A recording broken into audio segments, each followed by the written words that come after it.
Hi hello నమస్తే welcome back to my channel Telugu అమ్మాయి vlogs. ఈరోజు మనం విజయనగరంలో ఉన్న రామనారాయణం టెంపుల్కి అయితే వస్తామండి. ఇదే వే ఇక్కడ నుంచి ఒక హాఫ్ కిలోమీటర్ నడిస్తే టెంపుల్ అయితే వచ్చేస్తుంది. ఇప్పుడు టైం ఎగ్జాక్ట్గా 10 o'clock అయితే అయిందండి. టెంపుల్ అయితే ఇప్పుడే ఓపెన్ చేస్తారు. మనం వెళ్ళిపోదాం. ఈ వే నుంచి కొంచెం ముందుకు వెళ్తే టెంపుల్ అయితే వచ్చేస్తుంది. మనం టెంపుల్కి అయితే రీచ్ అయిపోయామండి. ఇదే ఎంట్రన్స్. చూసారా మెయిన్ గేట్ ఎంత పెద్దగా ఉందో. మనం ఇంక టికెట్ తీసుకొని లోపలికి అయితే వెళ్ళిపోదాం.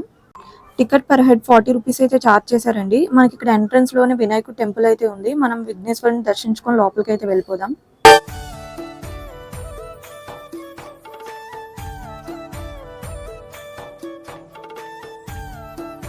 ఈ రామనారాయణ టెంపుల్ కన్స్ట్రక్షన్ లో ముఖ్య పాత్ర పోషించిన వారు దివంగత నారాయణ నరసింహమూర్తి గారు. ఆయన సంకల్పంతోనే ఈ టెంపుల్ అనేది నిర్మించారు కాబట్టి ఈ టెంపుల్ కి రామనారాయణం అనే పేరు వచ్చింది. ఈ టెంపుల్ రాముడి బాణం షేప్ లో ఉంటుందండి. అందుకే ఈ టెంపుల్ ని రామబాణం అని కూడా అంటారు. అలానే ఎన్సిఎస్ చారిటబుల్ ట్రస్ట్ వాళ్ళు ఈ టెంపుల్ని అయితే కన్స్ట్రక్ట్ చేశారండి. ఇదే టెంపుల్ ఎంట్రన్స్ అండి. ఇక్కడ శ్రీ విష్ణు ఆలయం, రామాలయం, రామాయణ దర్శన్ ఇవన్నీ కూడా పైన ఉంటాయి. మనమైతే ఫస్ట్ పైకి వెళ్ళిపోదాం.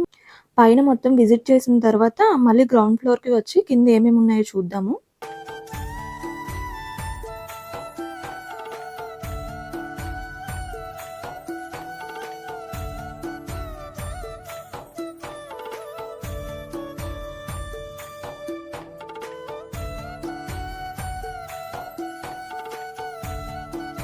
చూసారా టెంపుల్ చాలా పెద్దగా ఉంది బాణం షేప్‌లో. మిడిల్‌లో ఆంజనేయ స్వామిది చాలా పెద్ద విగ్రహం అయితే ఉందండి. లెఫ్ట్ సైడ్ శ్రీ విష్ణు ఆలయం అయితే ఉందండి. రైట్ సైడ్ రామాలయం అయితే ఉంది. టెంపుల్ సరౌండింగ్స్ మొత్తం చాలా అందంగా, చాలా గ్రీనరీగా ఉన్నాయండి. ఇంకా మార్నింగ్ కంటే నైట్ టైమ్ టెంపుల్ చాలా బావుంటుందంట. ఫుల్ లైటింగ్‌తో. మనం ఇంక టెంపుల్ పైకైతే వెళ్ళిపోదాం. ఇంత పెద్ద టెంపుల్, ఇంత కలర్‌ఫుల్‌గా ఉన్న టెంపుల్ నేనైతే ఇప్పటి వరకు చూడలేదండి. ఇదే ఫస్ట్ టైమ్. ఈవినింగ్ అయితే ఇక్కడ లేజర్ షో కూడా అవుతుందంట. కానీ మనకి అప్పటి వరకు ఉండి షూట్ చేయడం అయితే అవ్వదు.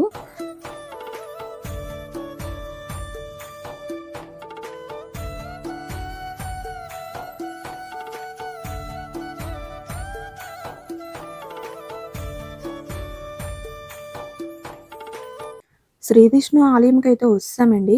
పదండి వెళ్లి దర్శనం చేసేసుకుందాం.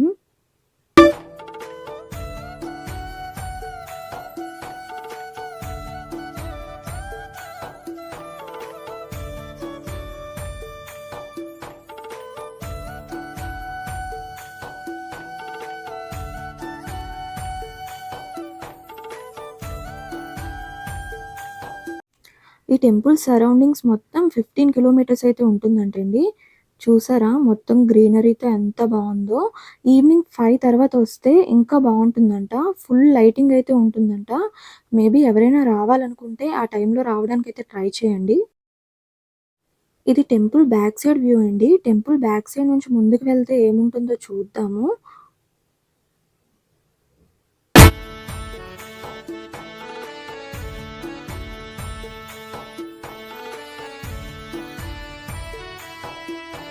ఇది రామాయణ దర్శన్ అంటండి.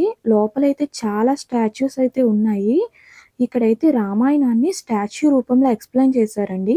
ఎవ్రీ స్టాచ్యూ కింద రామాయణం తెలుగు అండ్ ఇంగ్లీష్‌లో అయితే రాసుంది.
చూసారుగా రామాయణ దర్శనం ఎంత బాగుందో. రామాయణాన్ని ఇలా కూడా చూడొచ్చా అనిపించింది.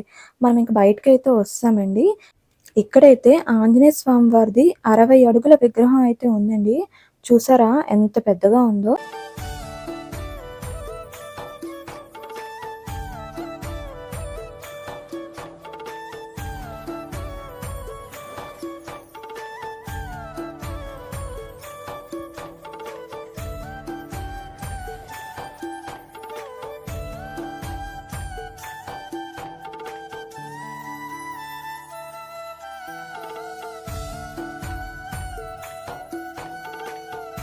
మనమైతే ఇప్పుడు ఎగ్జాక్ట్‌గా టెంపుల్ మధ్యలో అయితే ఉన్నామండి. ఇక్కడే ఈవినింగ్ లేజర్ షో అయితే వేస్తారంట. ఈవినింగ్ 5 తర్వాత. ఇక్కడ చాలా చైర్స్ కూడా ఉన్నాయండి. ఈవినింగ్ ఇక్కడ లేజర్ షో అయితే అవుతుంది కదా! అప్పుడు ఇక్కడే కూర్చొని చూస్తారు అందరూన. మనం ఇందాక విష్ణు ఆలయాన్ని అయితే దర్శించుకున్నాం కదండీ! ఇప్పుడు మనం రాములవారి ఆలయాన్ని కూడా దర్శించేసుకుందాం. మనం రామాలయంకైతే వచ్చేసామండి. సీతారాముల వారైతే చాలా అందంగా ఉన్నారు. ఇంక అలంకరణ అయితే చాలా బాగా చేశారు.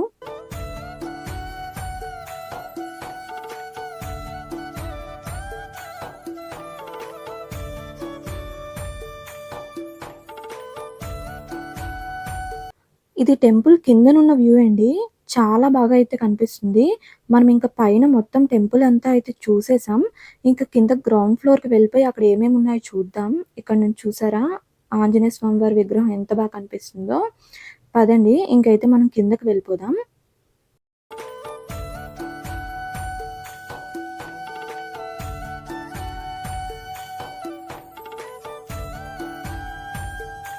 మనం ఇందాకల రామాయణ దర్శనం అయితే చూసాం కదండీ! ఇది అదే వే అన్నమాట. దీని లోపలే ఉంది అది మొత్తం. మనం ఈ వే నుంచి కిందకైతే వెళ్ళిపోదాం.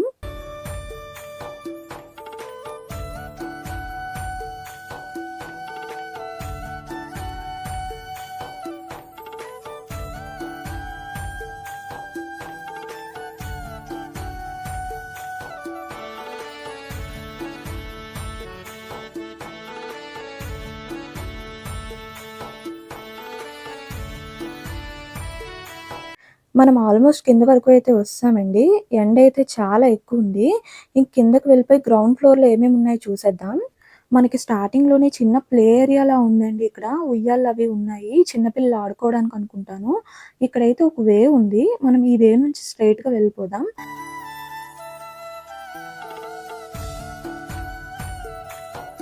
ఇక్కడైతే అనంత ధ్యాన మందిరం, శ్రీ మహాలక్ష్మి స్టాచ్యూ, శ్రీకార్యం, టీటీడీ వేద పాఠశాల ఇలా చాలా ఉన్నాయండి.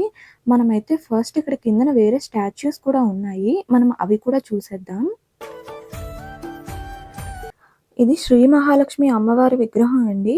ఇది 16 అడుగుల విగ్రహం.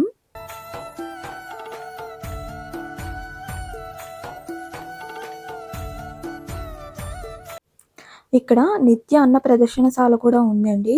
అదైతే ప్రెజెంట్ ఓపెన్‌లోనే ఉంది. మనం ఇంకో హాఫ్ అన్ అవర్ తర్వాత అయితే వెళ్లి చూద్దాము. మనం ఇందాక శ్రీ మహాలక్ష్మి విగ్రహం చూసాం కదండీ!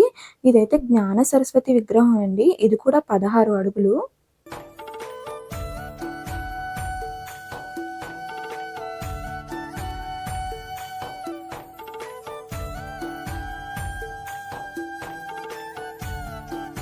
ఇప్పుడు మనం అనంత ధ్యాన మందిరంకైతే వెళ్తున్నామండి.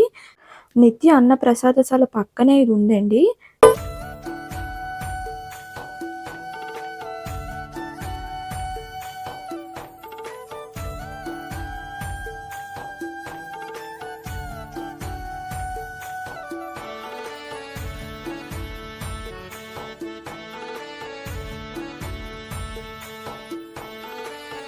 మనమిప్పుడు సుగ్రీవ గోశాలకైతే వచ్చామండి. చూసారా చిన్ని కృష్ణుడు ఎంత అందంగా ఉన్నారో. జూమ్ చేద్దాం కొంచెం. చూడండి.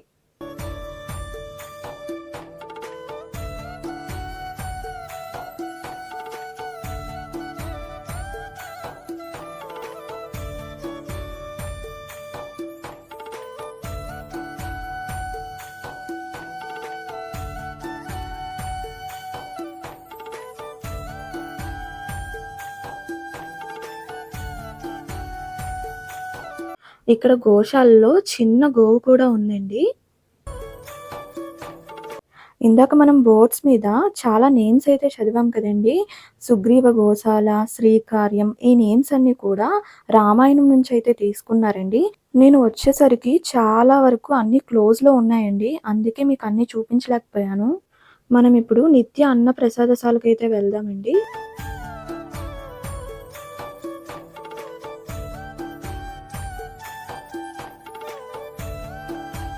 ఎండ చాలా ఎక్కువగా ఉంది కదండీ! ఇక్కడికొచ్చే భక్తులకి చల్లగా మజ్జిగ అయితే ఇస్తున్నారు.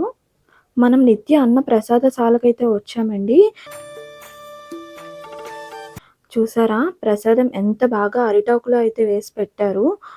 టేస్ట్ అయితే చాలా బావుందండి. ఈ వీడియో ఇంతటితో కంప్లీట్ అయిపోయిందండి. ఈ వీడియో మీకు నచ్చిందనే అనుకుంటున్నాను. మళ్ళీ మనం నెక్స్ట్ ఇంకో మంచి వీడియోలో అయితే కలుద్దాం. అంతటి వరకు ఉంటాను. జై శ్రీరామ్.